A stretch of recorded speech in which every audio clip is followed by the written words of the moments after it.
Bien, vamos a ver un poco más en profundidad la etapa de transducción, los micrófonos y auriculares. Como sabéis, el micrófono eh, transduce la presión sonora en una señal eléctrica y el auricular hace exactamente el mismo proceso pero a la inversa.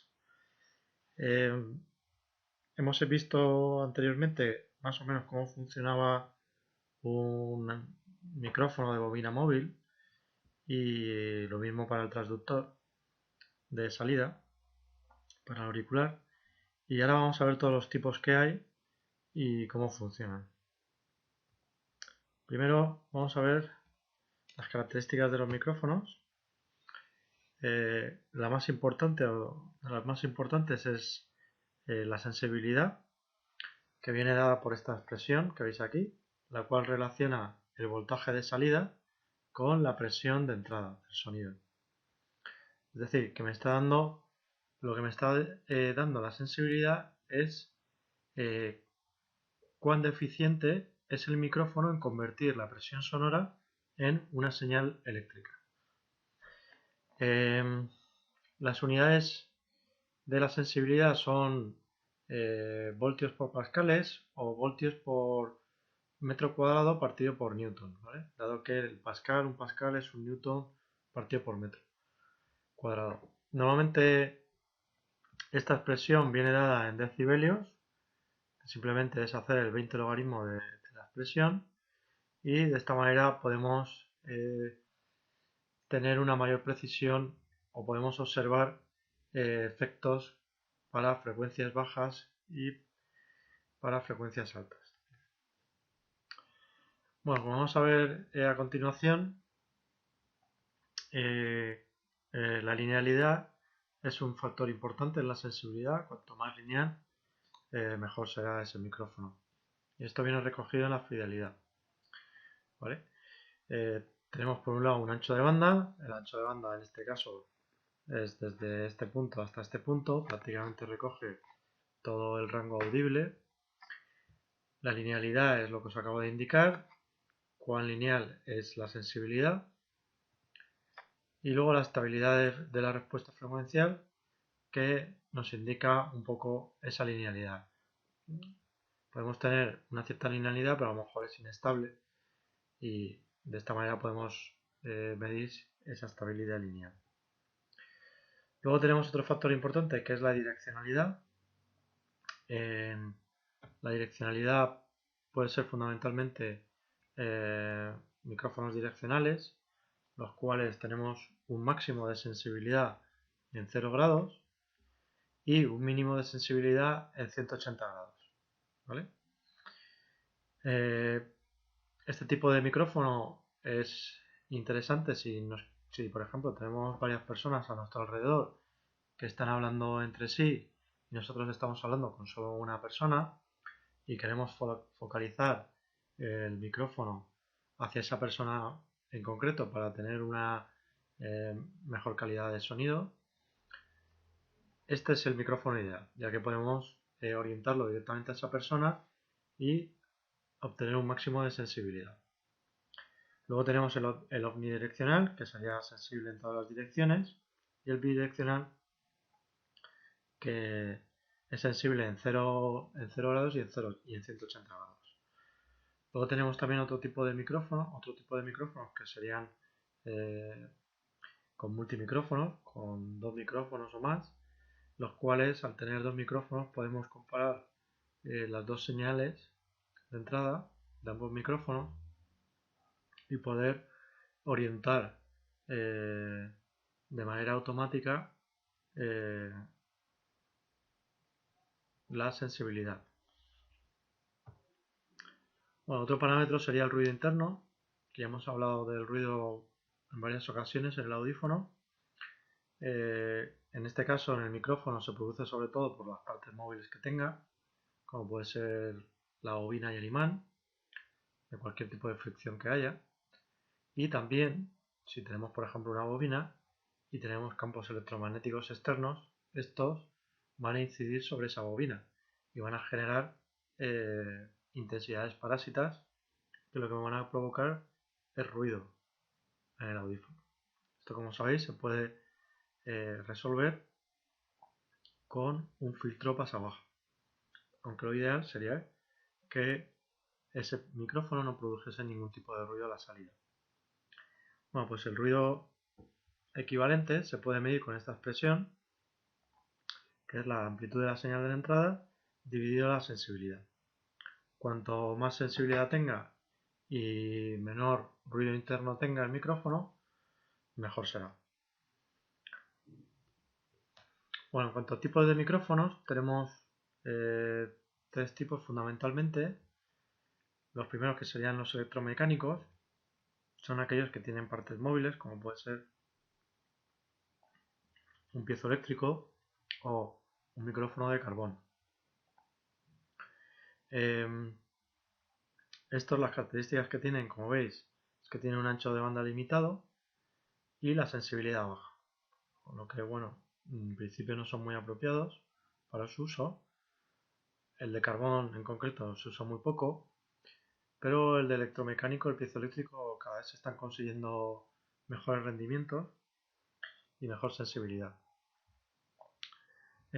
Como veis aquí tenemos un esquema de conexión, que estos vienen normalmente en el datasheet, en la hoja de características del micrófono.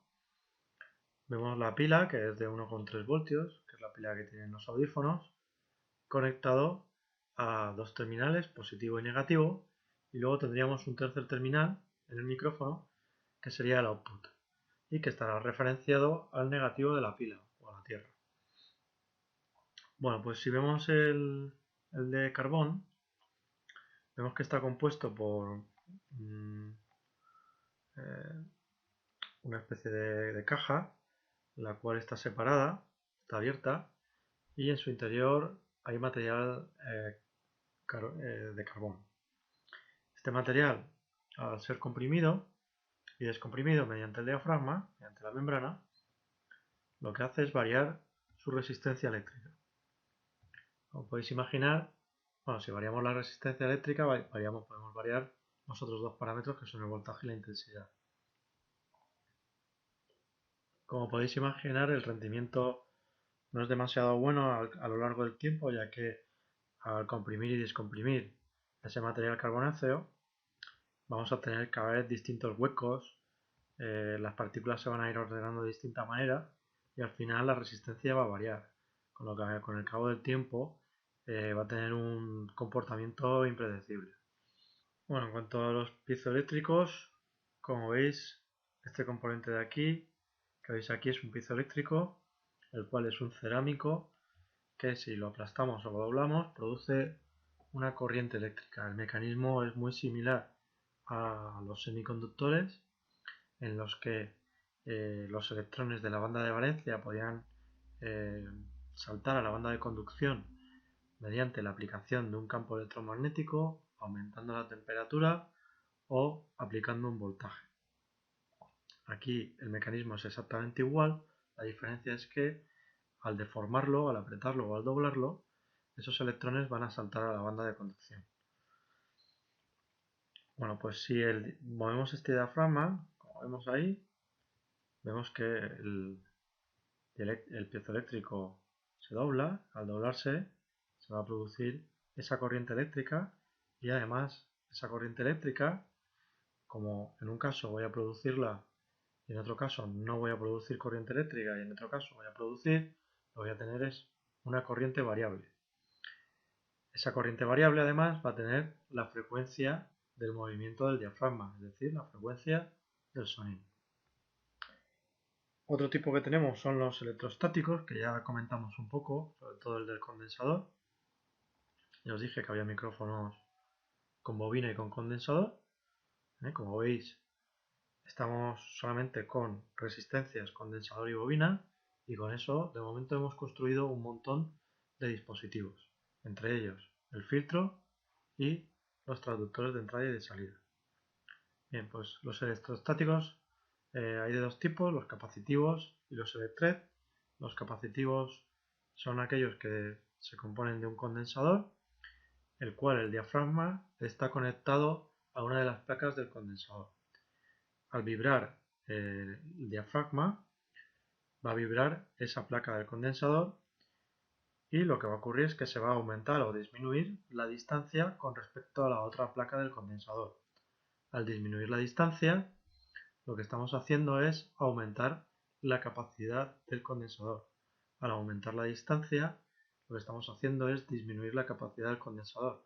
Si os acordáis, había una fórmula, si no repasarla, que es capacidad igual a epsilon, que era la constante dieléctrica del medio, del dieléctrico que hay entre las placas, multiplicado por el área de las placas y dividido por la distancia entre placas. Por tanto, la capacidad está inversamente relacionada con la distancia. Si variamos la distancia, variamos la capacidad. Y a su vez, la capacidad estaba relacionada inversamente con el voltaje. Si os acordáis, había una fórmula que era capacidad igual a carga dividido entre voltaje. Por tanto, inversa a inversa, si variamos la distancia de entre placas, vamos a aumentar el voltaje que haya en el condensador, ¿vale? Y al aumentar la distancia vamos a disminuir el voltaje. Por lo tanto, vamos a tener un voltaje variable, vamos a obtener una señal variable al aumentar y disminuir la distancia entre placas. El electret funciona exactamente igual que los capacitivos, con la única diferencia que se le añade un transistor FET, es decir, con tecnología CMOS, que lo veremos en la tercera evaluación, aunque el mecanismo de funcionamiento es muy parecido o parecido al transistor bipolar que hemos visto en anteriores vídeos. Este FET lo que se va a encargar es de amplificar la señal, ese voltaje que se produce en las placas del condensador. Dado que esa señal va a ser muy pequeña, vamos a necesitar un pequeño preamplificador para aumentar esa señal. La desventaja de utilizar el FET es que amplifica muy poco comparado con el transistor bipolar, pero este tipo de transistor ocupa mucho menos espacio y además consume mucho menos, con lo que es ideal para introducirlo dentro de un micrófono. Como características, estos tienen un buen ancho de banda, baja distorsión y los podemos construir, necesitan muy poco espacio, ¿vale? Podemos construir micrófonos muy pequeños. Bueno, y por último, el tercer tipo son los electromagnéticos, que son los que más hemos visto en la primera evaluación, sobre todo, y principios de la segunda. Están formadas por o un electroimán o un imán y una bobina. Como vemos en este esquema, tenemos nuestro imán, ¿vale? Y nuestra bobina que está en su interior. Al moverse el diafragma, que está unido a la bobina se mueve.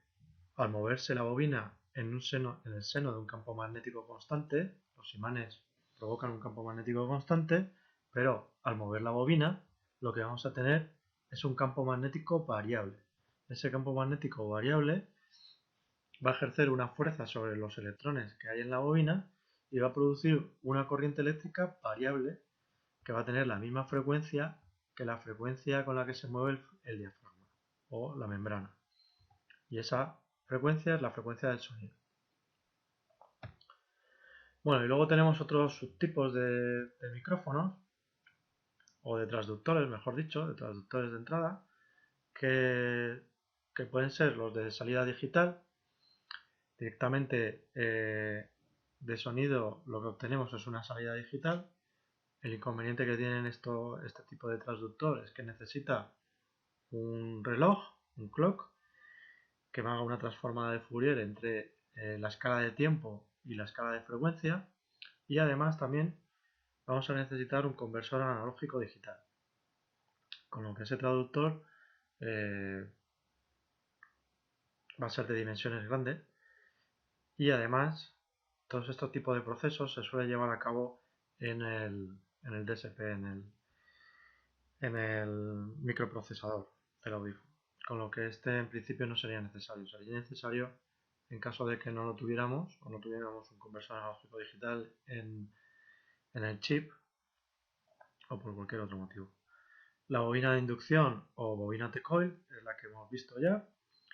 con lo que no vamos a entrar más en ello. Y luego tenemos otro tipo de traductor que sería el de entrada directa de audio, mediante un jack, por ejemplo, en el que podemos conectar nuestros dispositivos, nuestros teléfonos móviles o reproductores de música, pero que hoy en día lo podemos hacer por la tecnología inalámbrica, por Bluetooth, por ejemplo. Podemos conectar por Bluetooth el móvil al audífono y de esta manera reproducir directamente la música sin tener ningún tipo de ruido.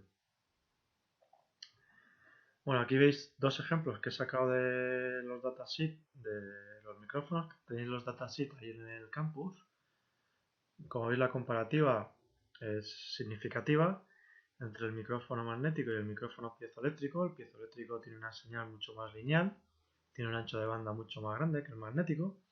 Sin embargo, podemos considerar también cierta linealidad en este rango. Si queremos trabajar solamente en un rango de frecuencia que está comprendido entre, por ejemplo, entre 9000 hercios y 40.000, pues tenemos cierta linealidad, ¿vale?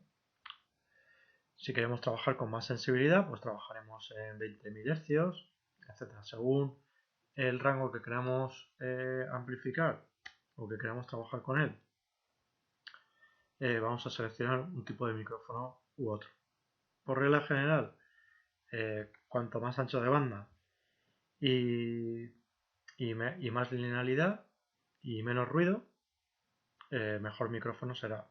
Y luego ya podremos adaptarlo con programándolo en el microprocesador y ya podremos hacer una selección de bandas de frecuencia, etcétera. Bueno, en cuanto a traductores de salida, es exactamente el mismo procedimiento pero a la inversa que el micrófono, con lo que no voy a explicarlo. Prácticamente tenemos los mismos auriculares que micrófonos, sobre todo de bobina móvil, y las características son muy parecidas también. La sensibilidad también es muy importante.